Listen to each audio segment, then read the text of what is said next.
From abandoned islands to old school mines, these are 10 stunning places in Alaska.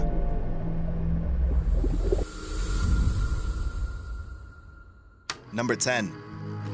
Kiska Island.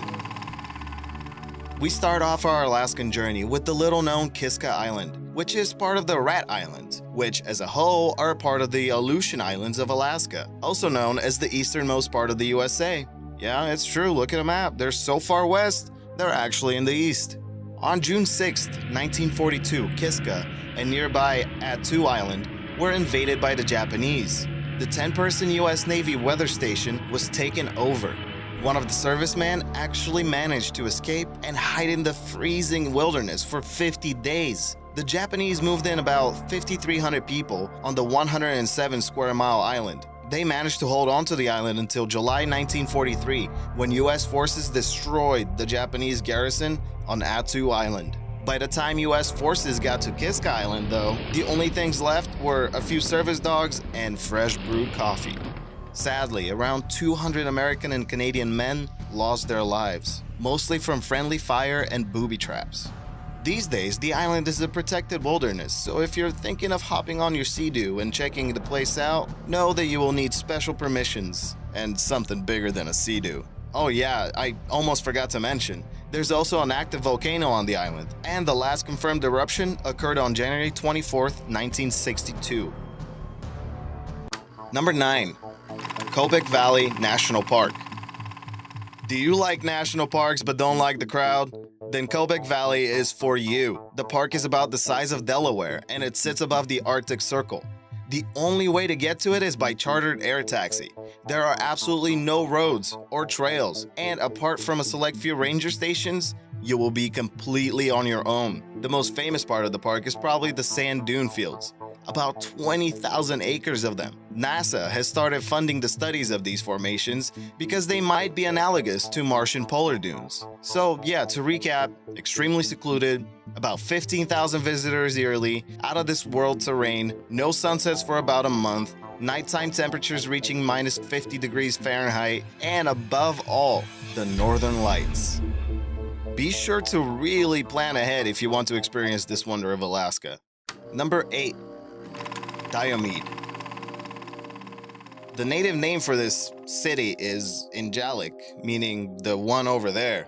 It is located on the Little Diomede Island, which is our last defense against the Russians. Look at this satellite image. On the left, we have Big Diomede, Russia, and 2.2 miles to the right, we have Little Diomede, USA. The town does indeed have a school with about 40 students. It is considered the most isolated school in the USA. The nearest police station is in Nome, so if you're up to no good, watch out for street justice. The safest and best way to reach the island is by helicopter.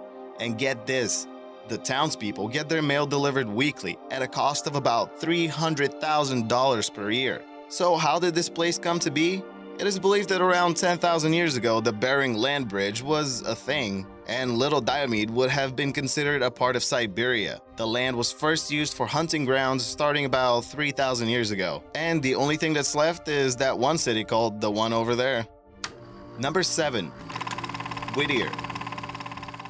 Whittier has recently become a popular port of call for a lot of cruise ships, which doesn't sound so interesting. What makes this place exceptional is its proximity to the epicenter of the largest and most powerful earthquake in recorded North American history, coming in at a 9.2 magnitude, the second in the world, behind the 1960 9.6 magnitude earthquake in Chile.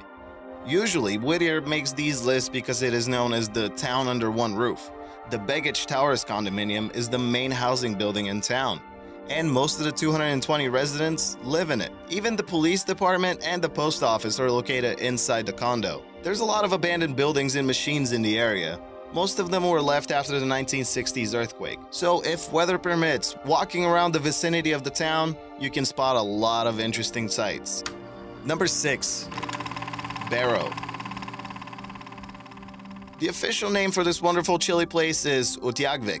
Say that 3 times fast. It is the northernmost city of the United States, but on a global scale, it only ranks as 11th. But whatever. Those other towns are probably not as cool and don't have the whalebone gateway to the Arctic. If you're ever in the area, you might as well venture north some more and see Point Barrow, the northernmost point of the USA. Barrow broke a few milestones when they streamed their local high school's football game. It was the first live-streamed sports event north of the Arctic Circle in America. The Barrow Whalers have a 33-24 record, which is commendable. Oh yeah, by the way, the native locals have an awesome tradition where they toss people in the air with a blanket. Check this guy out. Looks like fun. Number 5. King Island. In 1778, James Cook became the first European to spot King Island. No kings live here, however. It was at one point used by a small tribe of Inupiat, who hunted in the summer months and spent their winters mostly dancing. They still try to get their hunt on during the light hours, but for the most part, everyone gathered in the men's communal house and danced the night away. With the rise of Nome, the tribe's economy was also supplemented by art sales. Unfortunately, by 1970, everyone from the tribe was forcefully reallocated to mainland Alaska. The most surprising part of it is the fact that as of 2010, some of the buildings were still standing. That's some impressive engineering, considering the extreme conditions and the steep cliff location. Number 4. HAARP Research Station. HAARP, the High Frequency Active Auroral Research Program, was a program created by the US Air Force, Navy, and DARPA. What is it?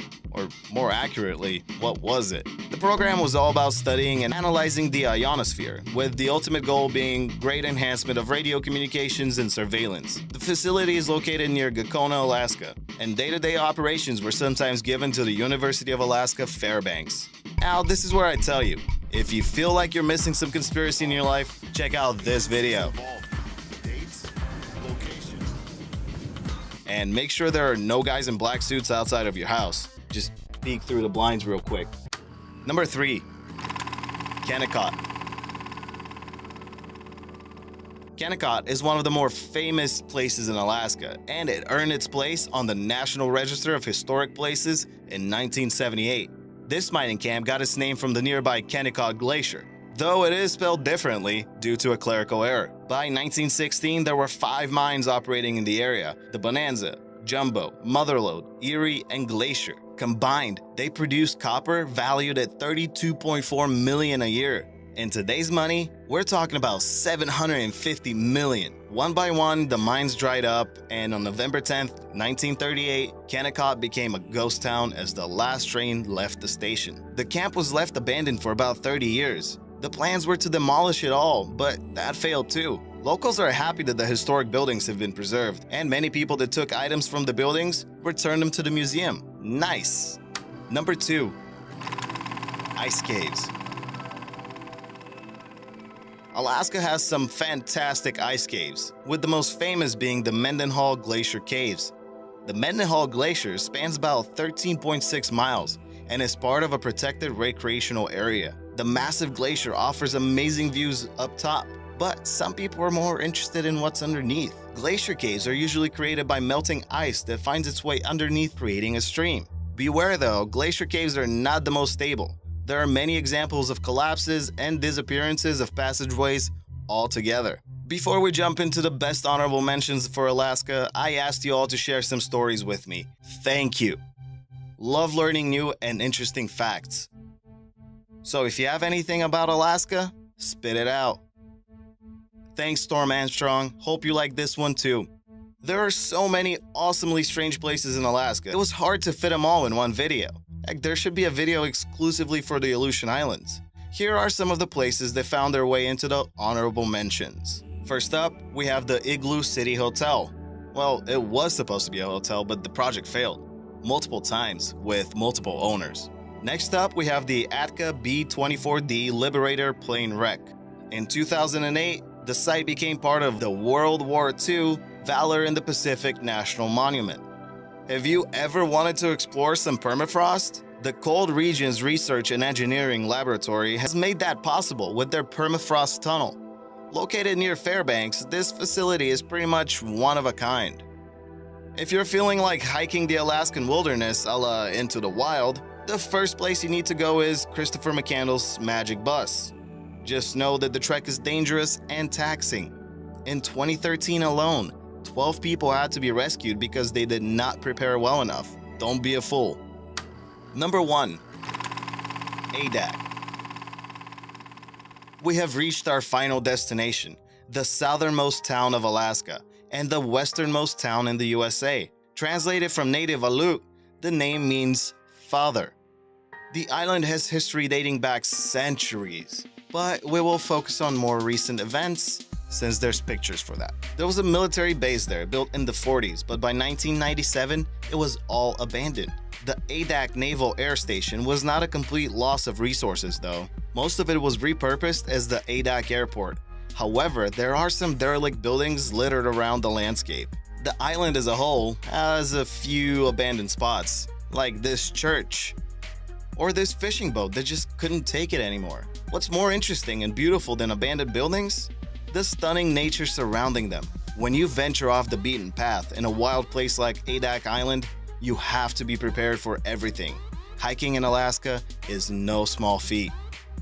Oh, by the way, Adak is also home to the smallest national forest in the USA, comprising of around 33 trees that were planted there by Brigadier General Simon Bolivar Buckner Jr. as a way to boost soldier morale.